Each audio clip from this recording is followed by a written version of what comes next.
Okay, welcome. Paula, we've not met. I'm Jane Merlis, and this is number 3 of 3 classes on Sephardic cooking. We started with avgo limono, then we went to a main course last week of lamb stuffed in quince or pears, and today we're going to do kind of one of my favorites. It's called Biscochos, and it is actually a Ladino recipe. And this is a recipe that originated with the Sephardic Jews in Spain, and during the Inquisition, when the Spanish Jews then left Spain and they took this recipe with them to Maghreb and to the Middle East, Turkey, and then parts of Greece. So I came by this recipe through my brother-in-law, who is Ladino, and my sister-in-law made these biscochos, also called rosquitos, and I'd never seen them or heard of them before, and I loved them so much that I snuck down in the middle of the night and stole more out of the cookie jar, which is actually a true story, I'm sorry to tell you. But so this recipe has actually been passed down for generations. And originating Ottoman Empire. It is a parve recipe. It's made with vegetable oil, so it can be used for any holiday, but traditionally this is served sometimes on Hanukkah, but more often on Rosh Hashanah, because it is a very sweet hard biscuit, and it is to be dipped in a sweet, very strong coffee to break the fast. I'm sorry, Yom Kippur, to break the fast. And it also is round to symbolize the cycle of life and the new year. So I think you probably have the recipe in front of you. It has been sent. So we're going to start by putting together 1/2 cup of oil. Now, oil is your friend here. This is a recipe that you want to be a little wet, or else it's not going to roll out nicely for you. 3 eggs, 1 teaspoon of vanilla. I don't usually use teaspoons, but we're going to pretend I do. I bet Gloria does too. You just put in what my grandmother would say, enough. It's enough. You put in enough. And those are definitely how I cook. Yeah. So I'm going to start this up for just a minute.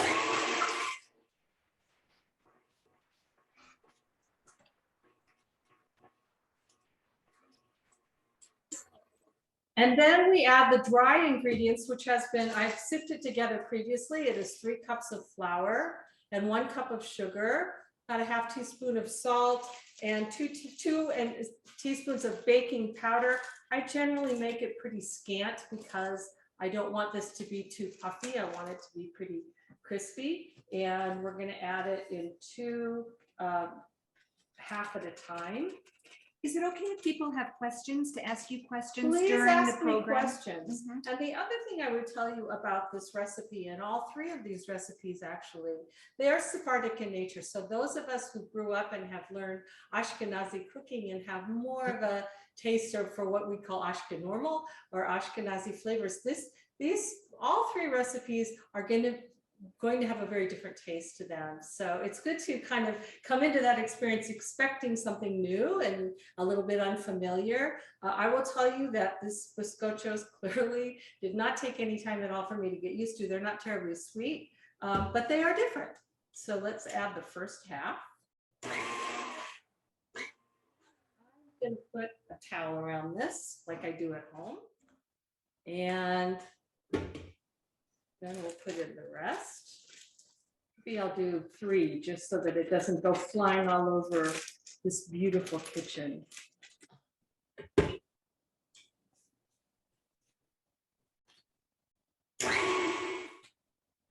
All right. Questions yet? You want to know like what I want for my birthday or my favorite colors? No, is that Cuisinart? Is that a Cuisinart mixer? This is a KitchenAid, as God intended. It's a KitchenAid mixer. Thank you. Like all of our mixers have been since the Betty Crocker days, Better Homes and Gardens cookbooks.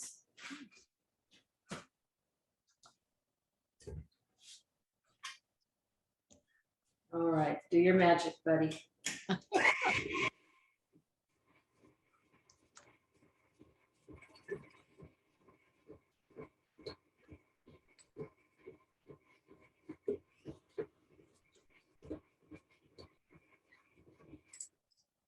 Perfect. Okay, so the thing about this dough is you want to have it fairly wet. If it's a little too wet, and this might be, then we'll add some flour. If it's a little too dry, add oil, and you will know when we get to the next step when we're playing with it and trying to roll it into long, snaky lines, which ended up being trickier than I expected. So let's give this one more mix.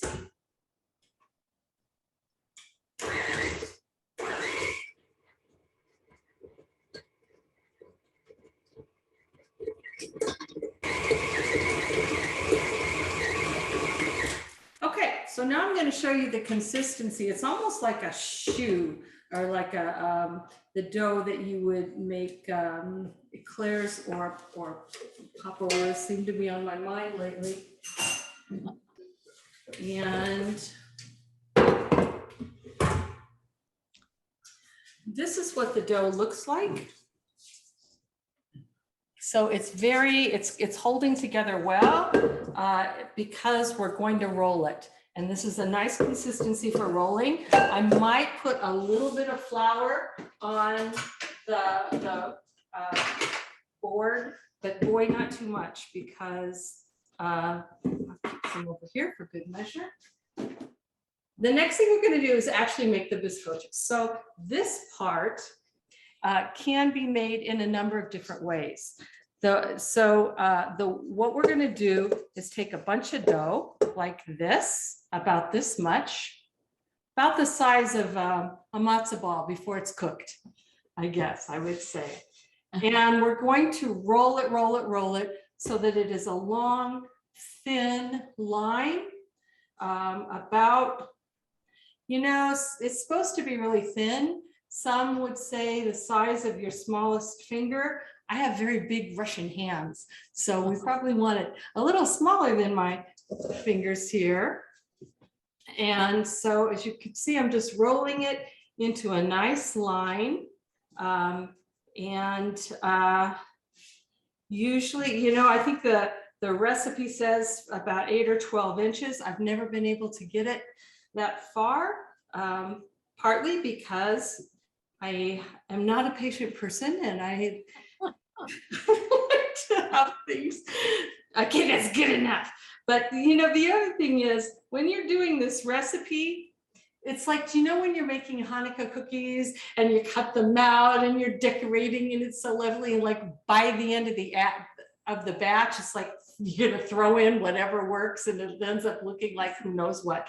That's kind of what we run into here. So here we have the biscochos, and I'm gonna take a little knife and score it. So I'm gonna go about at an angle, and let's try this. Is that better? And it's gonna be about 2/3 of the way through, 10 or 12 times. 1, 2, 3, 4, 5, 6, 7, 8, 9, 10. I'm going to cut it through. And then the tricky part is I'm going to invite it to come into a circle. It's a little bit fragile and tricky. So I'm making a circle like this. And then I'm going to invite it to go back onto my cookie tray. So we're going to repeat this a bazillion times. 1, 2, 3, 4, 5, 6, 7, 8, 9, 10. So you're going halfway into the roll. You're not cutting through. Not cutting through. Huh.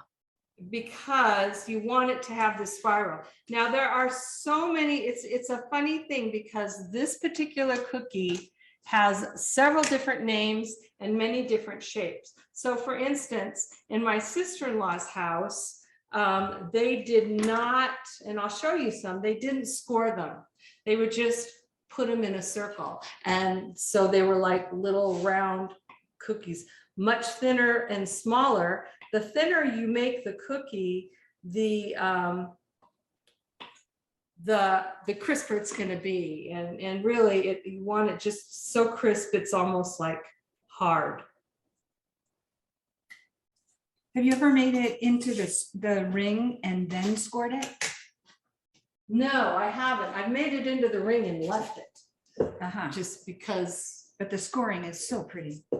I kind of like it. Like if I'm going to be giving these away, I want them to look nice on the plate. And this part is just, it's time consuming. It's a fun thing, I think, to have kids do with you, because they can put, like, we're going to finish this up with sesame seeds. Now, what some have done, I think, is before you make it into a circle, when you get your skinny line, you dip it into egg and roll it into sesame seeds, and then pinch it into a circle. But you know, you wouldn't do that if you were going to score it like this. I have frozen these and they freeze really well. I guess I'm real into the frozen thing these days, but questions about this? Would you ever sprinkle cinnamon on? Just Yes. Some people put cinnamon, and some people even put, like with kids, they'll put candy sprinkles on them. So you can put whatever you want. I typically, it's traditionally sesame seeds, and I love sesame seeds, so that's what I put on. These aren't terribly sweet. They don't have a whole lot of flavor to them, which is one of the reasons I like them. But that would give you a lot more. It would be much sweeter, especially like for Rosh Hashanah, if you want something for a sweet New Year. So when I think of Sephardic cookies, I would think of something more spicy, like with ginger or cardamom, that kind of. Well, actually, there's a recipe that uses, some of them have orange juice in the batter and put anise in it, which I just think would be wonderful. I do too. But you know, or cardamom. But if you don't like anise, that would not be such a delightful thing. It's a strong flavor, and this is what I'm finding about the Sephardic recipes, is that they have very strong spices and flavors. A lot of allspice and cardamom, and last week we used za'atar and cumin and actual cardamom pods. And I have come to love that. I love the way it smells. I think if you put anise or cardamom in this dough when you baked it, it would be wonderful. I have made a cardamom cake, and it's very similar to this. It's like what we used to call a counter cake. Or when you have a cake on the counter for when people drop by, back when people actually drop by. And it's just a little plain coffee cake, but the smell in the house when we were making it is wonderful. And again, you know, Andy and I, my husband and I, just love it. And we took it to a friend, a neighbor, and he said, "Jane, you could just take that recipe and file it in the back of your recipe box." It just was, he just really didn't like it. But it was a situation where, you know, you're not used to cardamom in a cake. And if that didn't appeal to you, if your favorites are kind of traditional vanilla, chocolate, and whatever, that wouldn't have appealed. Okay, so what I'm going to do is just make enough to fill this tray.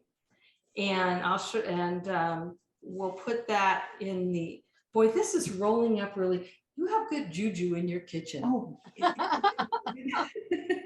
This is rolling up just like I'm getting the full length here. There's no swearing, nobody's crying. It's wonderful. 3, 4, 5, 6, 7, 8, 9. And then we're going to say, invite it to come together gently. I mean, gentle hands, not really my thing. I'm like kind of a farm girl from Nebraska, and I know how to bale hay, but so gentle touch is not usually my way, but it's important here. Yeah, my nieces and my sister-in-law of a blessed memory, if she were here, I would say, Barbara, how'd you do that? But she's not. And her kids, I asked her daughter, who is in Sackler Medical School in Tel Aviv, and she remembered them as being, I sent her a picture of my finished product, and she thought, no, that's not, she remembered them as smaller and round. And so there's not, it's sort of like if you make mandelbrot or mandelbread or biscotti, everyone, oh dear. Everyone has their own saying. Okay, so I'm going to roll this pretty darn thin, and I'm going to make little round ones, and we'll probably get, oh gosh, maybe at least 4 from this. Okay, so invite it into a circle, which is actually very nice. I do like that.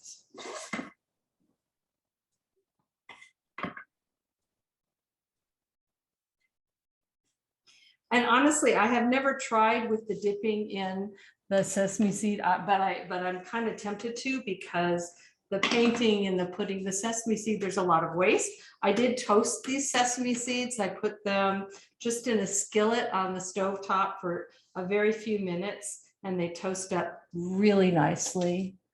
And it's funny how much that adds. It really does add quite a lot. Well, we are almost ready to go to the painting and putting it in the oven. They cook for quite a while. I think, was it 13 minutes, 18 minutes? 18. Yeah. I rotate them halfway through, but Paul Hollywood from the Great British Bake Off really does not recommend that. So now I'm all nervous about it. Does anybody else watch that? I love that show. I'm a nut for that show. So what I'm going to do now is paint with a little bit of egg wash on each one, as you have done 100 million times. Okay, I'm going to go ahead and sprinkle these before they dry out. With the sesame seeds. With the sesame, with the toasted sesame seeds. And I do think the toasting helps quite a lot. I mean, it really brings the flavor out. How long do you toast the sesame seeds? You have to watch them. They're in a skillet on top of the stove, and you have to keep an eye on them and kind of shake them around, because they go from brown to burned in a very short time. It's like trying to make caramel. It's a tricky business.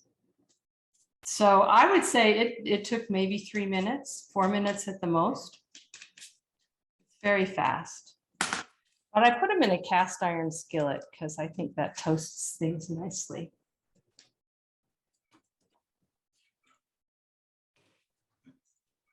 And I'm gonna set it for 10 minutes and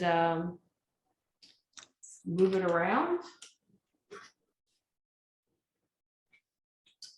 And that's pretty much how it's done. I'll keep putting these together while everything is cooking. These are some that I made at home.